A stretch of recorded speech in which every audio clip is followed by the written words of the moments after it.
now without water for a week. Good evening. I'm Tim here in Huntington. I'm Amanda Barron in Charleston. First tonight, 3.5 weeks later, and the number of questions outweigh the answers. Tonight, a town hall meeting was hosted to allow people to voice their concerns and ask questions. News Channel 3's Rebecca Puckett explains tonight's meeting didn't calm many fears.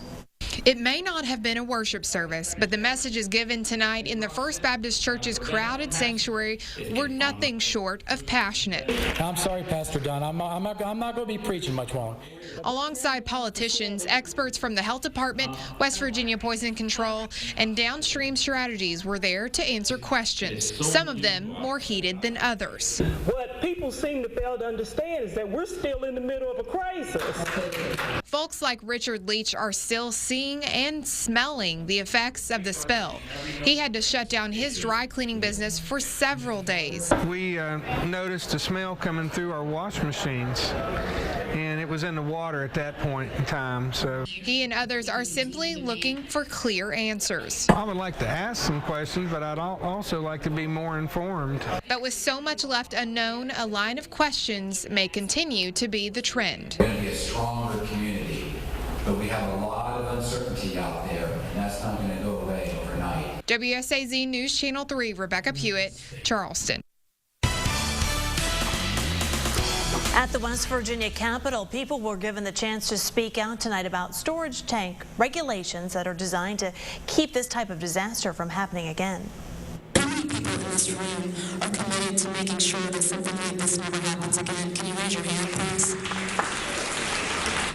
Well, the House chamber was packed tonight with people just like you wanting to talk about their thoughts on the proposal. The bill requires registration and inspection on most surface-level storage units. One of the speakers was a small business owner who could not open for several days after the spill. She became upset during the meeting, saying some of the lawmakers are not taking the situation seriously enough. I am extremely disappointed to look around and see all the empty chairs here. Where is everybody?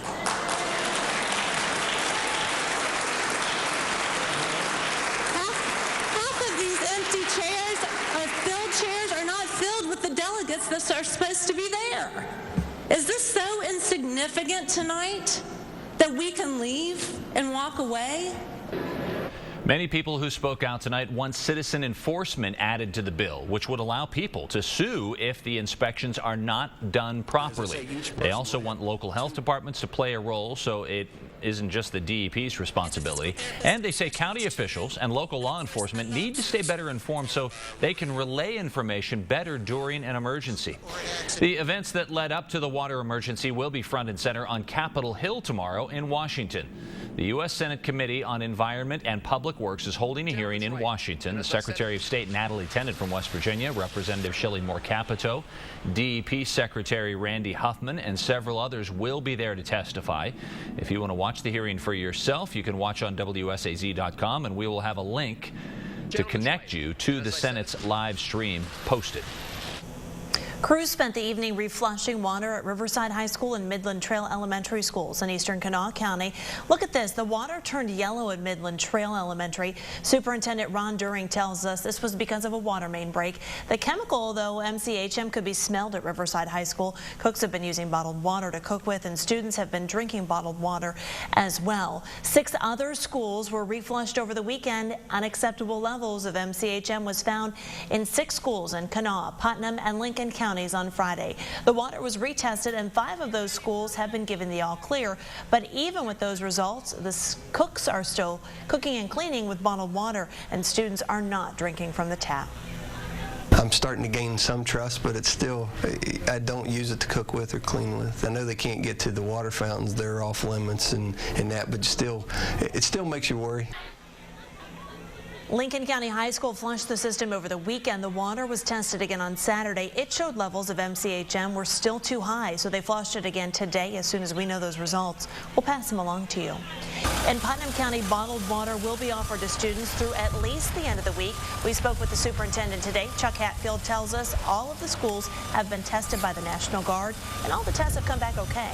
Hatfield says they have plenty of bottled water supplies, so they'll use it until it runs out. The water that comes through the Kanawha Valley Water Treatment Facility is still being tested tonight. We checked in with Lawrence Messina, a spokesperson with the Department of Military Affairs and Public Safety. He says they are testing for MCHM at 10 parts per billion. Today they were in Boone County testing the water. Messina says they will continue checking the water until every result comes in below the level of 10 parts per billion. Water distribution sites will reopen in Kanawha County tomorrow. Tankers will be set up at Crossings Mall in Elkview, the old Big Sandy parking lot in Cross Lanes, Walmart at Quincy, and Shawnee Park and Institute. Now you'll have to bring your own containers to those locations if you want water. They will be open tomorrow morning when the temperatures warm up enough to keep the water from freezing. Big question everybody would like to see answered. Is the water really safe? So we decided to test the water levels ourselves. News Channel 3 hired an independent lab to test water samples from the Elk River. And right out of the tap at local businesses and homes, we tested for 50,000 different compounds. So what is in your water? And is it safe for you and your family? You can see our results in an exclusive WSAZ investigation Tuesday on News Channel 3 at 6.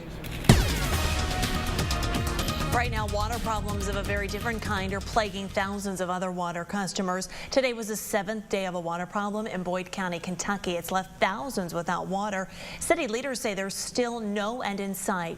Issues with lines breaking because of changing extreme temperatures have continued and plagued them since last Monday. An estimated 3,000 to 4,000 customers are without water in the city. Those are just the homes. The city is already enlisting outside help from West Virginia American Water Workers. They're planning to bring in more contractors to help find and stop leaks. Are you surprised it's taking this long? Yes, it's extremely frustrating, especially frustrating because I can't give an end in sight. In an effort to conserve water and reacting to numerous complaints from the public, the commission also passed an ordinance tonight that prevents businesses like car washes and laundromats from opening under a state of emergency like the one they're under. We have an update now to a breaking news alert out of Kanawha County. Lenz Creek Road in Hernshaw has just reopened after that rock slide. The rocks landed in one of the lanes. This is video just into our newsroom from the scene. The driver of the car didn't see the rocks and crashed into them. The good news, that driver wasn't seriously hurt. Oh, what a difference a week makes. Last week at this time, we were about to go below zero on a couple of nights, that bitter cold Arctic air. Now, a week later, it's more of a dampish chill in your first forecast, and that can spit a little mist at us overnight, could ice over a windshield or two, and a little more concern for any water that's on roads from slush or from the water that's running off hills to create some patchy black ice. 25 for the morning school bell and or rush hour. Cloudy, hazy during the midday hours, 37 degrees. And by the end of the day, the gray, cool atmosphere could actually spit a little rain at us toward evening time. High temperature at 42 degrees. Looks like mainly a dry day on the construction line, though. HD dual Doppler radar clean sweep. Patchy ice includes the mention of a crusty windshield or two down the Midland Trail on the high ground. A flood risk increases tomorrow night with heavy rains due in the valley. The next snow, you ask? Well, a little dusting on Thursday morning notwithstanding. Looks like a healthy southern storm heads our way for the upcoming weekend. We'll talk more about that when I come back on WSAZ Charleston. Thanks, Tony. The rain and heavy wet snow made for some high water problems today. Creeks and streams rose out of their banks in Scary Creek and Sweetland.